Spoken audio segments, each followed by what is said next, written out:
માંગરોળમાં શ્રી કોટયર પ્રભુનો પ્રાગટ્ય ઉત્સવ ધામધૂમથી ઉજવાયો હતો। માંગરોળની ખડાઈદાવાડીમાં આવેલ શ્રી કોટયર મંદિર ખાતે ઈષ્ટદેવ કોટયર પ્રભુના પ્રાગટ્ય ઉત્સવ નિમિત્તે મોટી સંખ્યામાં ખડાઈદા સમાજના ભાઈઓ બહેનો આગેવાનો અને ભક્તોની ઉપસ્થિતિમાં ભજન કીર્તન અન્નકૂટ દર્શન રાસ ગરબા મહાઆરતી અને રાત્રે મહાપ્રસાદ જેવા સુંદર આયોજનો સાથે ઈષ્ટદેવ કોટયર પ્રભુના પ્રાગટ્ય ઉત્સવની ધર્મ ઉલ્લાસ સાથે ઉજવણી કરાઈ હતી। ખડાઈદા સમાજના આગેવાન પ્રફુલભાઈ નાંદોલાએ જણાવ્યું કે સમસ્ત ખડાઈદા જ્ઞાતિના કોટયર પ્રભુનું અતિ પ્રાચીન મંદિર મહુડી પાસે કોટયર ધામ આવેલ છે।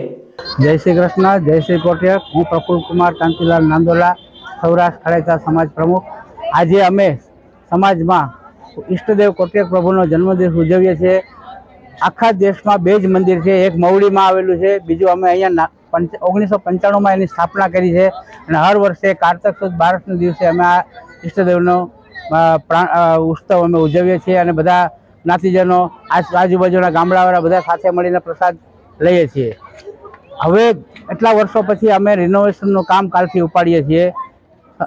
બધા ખડાઈદા સમાજમાં જે મોટા શહેરો છે એની અંદર અમે કમિટીના મેમ્બરો નિમી અને જવાબદારી આપેલી છે। એ પ્રમાણે પૈસા ભેગા કરી લગભગ 4-5 લાખનો જે ખર્ચો થશે એ ઊભો કરીને અમે રિનોવેશન પૂરું કરશું।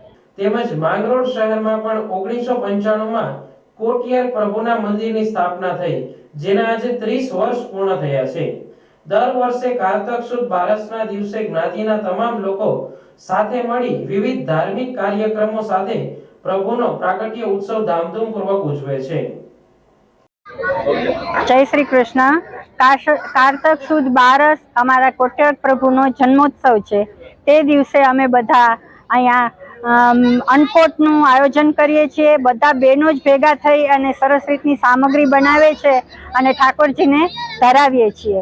વળી તે દિવસે અમે બધા ભેગા થઈ ભજન કીર્તન કરીએ છીએ, રાસ ગરબા કરીએ છીએ અને ટૂંકમાં ખૂબ બધો આનંદ કરીએ છીએ। બધા ભેગા થઈને આખું જ્ઞાતિજન એમ કે આનંદ કરીએ છીએ અને માંગરોળમાં અમારા કોટયર પ્રભુનું સરસ મજાનું મંદિર છે અને ત્યાં એ મંદિરમાં જ આ બધું આયોજન થાય છે।